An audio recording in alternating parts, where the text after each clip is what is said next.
Hello hi everyone, আমি দিয়া চলে এসেছি এক নতুন ভিডিও নিয়ে। কেমন আছো তোমরা সবাই? আশা করছি ভীষণ ভালো আছো, আর আমিও ভালো আছি। আজ তো আমাদের মহারাজের দিন, কারণ আজ তাকে তার বাবা দিয়ে দিয়েছে একটা সারপ্রাইজ। আমরা তো গিয়েছিলাম আমাদের বাড়িতে, তো সেখান থেকে তোমাদের দাদাভাই ফোন করেছে যে বাড়িতে চলে আসো, মহারাজের সারপ্রাইজ কিন্তু চলে এসেছে। তো যেমন কথা তেমন কাজ, বাড়ি এসে দেখছি হ্যাঁ তার এসি চলে এসেছে, আর এসি দিকে লাগানো শুরু করে দিয়েছে। কিন্তু এসির দাদারা ঠিকঠাক কাজ করছে কি না মহারাজ কিন্তু একটু বাদে বাদে এসে দেখে যাচ্ছে। সে ছোট হতে পারে কিন্তু সব বোঝে। যেই না এসিটা লাগানো হয়ে গেছে, কি বলবো, তার খুশি দেখে মানে আমি অনেক অনেক খুশি হয়েছি। দেখি সেই এসিকে বলা লাগছে না, রীতিমতো ফ্লাইং কিস দিচ্ছে। আমি বলছি বাবা তুমি এত কিছু বোঝো। তার সাথে আমাদের ভাগ্নিরাও ভীষণ খুশি হয়েছে। বলেন আমাদের জীবনে এই ছোট্ট ছোট্ট খুশিই কিন্তু বড় আনন্দের। জানো তো, হট করে এখন এসিটা কেনা হতো না, একমাত্র কেনা হয়েছে আমার সোনার জন্য। ও যখন হয়েছিল তার ওই 7-8 দিন পরেই আমাদের মানে হওয়ার পরেই তো খুব গরম, তো গরমে বারবার কারেন্ট যাচ্ছে, তো আগের বছর ইনভার্টারটা নেওয়া হয়েছিল। আর আমাদের ভাই, আমরা হলাম মধ্যবিত্ত, আমরা যেটা চাই চট করে কিন্তু সেটা করা সম্ভব হয় না।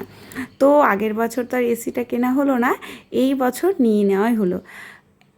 মানে একমাত্র যার জন্য নেওয়া সেটা হচ্ছে আমার ছেলে, কারণ ওর যা ঠান্ডার প্রবলেম কি বলবো।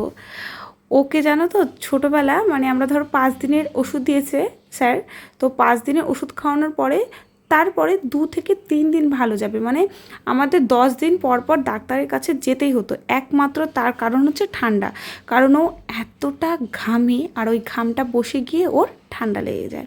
এবার এইরকমই চলতে থাকে। একদিন একটা দাদার সাথে দেখা হয়েছে, সেই দাদা বলছে যে কী রে তুই এত ঘন ঘন দেখি ডাক্তারের কাছে যাচ্ছিস। বলছে আর বলো না আমার ছেলের তোর এরকম ঠান্ডার প্রবলেম। বলছে আরে আমার ছেলেরও তো ছিল, একটা কাজ করতে পারিস, একটা এসি নিয়ে নিতে পারিস, দেখবি এসি নেওয়ার পরে তোর ছেলের কিন্তু অনেকটাই ঠান্ডা লাগা কমে যাবে।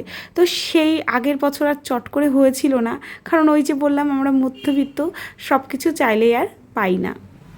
যাই হোক, তো এই বছর আমরা ডিসিশন নিয়ে নিয়েছি যে এই বছর একটা এসি নিতেই হবে, না হলে বাবুকে আবার সেই ডাক্তারের কাছে দৌড়াদৌড়ি করতে হবে।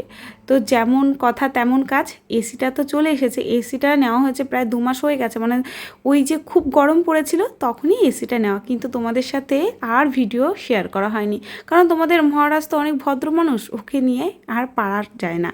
যাই হোক, এসি কেনার এই যে 2-3 মাস হয়ে গেছে, সত্যি কথা বলতে আমার ছেলে কিন্তু সত্যি অনেক ভালো আছে। যাদের বাচ্চারা দেখছে যে গরমে অনেক ঘামে, ঠান্ডার প্রবলেম, তারা কিন্তু কষ্টে চেষ্টা করে হলেও এসি একটা নিয়ে নিতে পারো, জানো তো।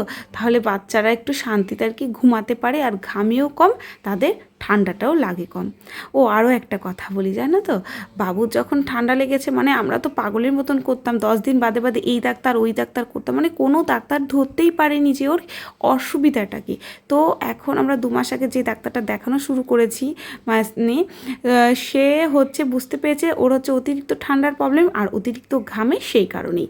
তো স্যারও আমাদের বললো যে তোমরা কিন্তু একটা এসি নিয়ে ওকে এসিতে রাখতে পারো, আর এসিতে কীভাবে রাখতে হবে সেটাও বলে দিয়েছিল। যাই হোক, ওনার কথা মতোই আমরা কিন্তু মানে চলেছি। তারপরে উনি আমার সোনাকে ইনহেলার দিয়েছিল। ইনহেলার নেওয়ার পরেই আমার সোনা অনেকটাই সুস্থ আছে।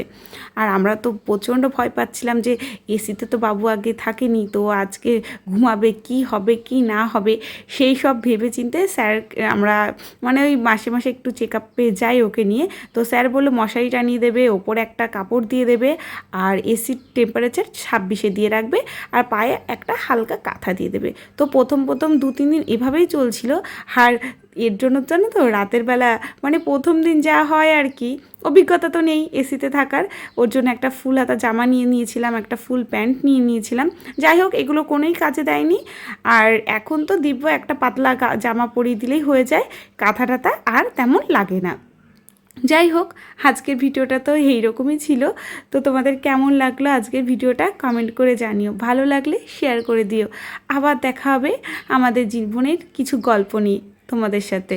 তো টাটা, সবাই ভালো থেকো, সুস্থ থেকো।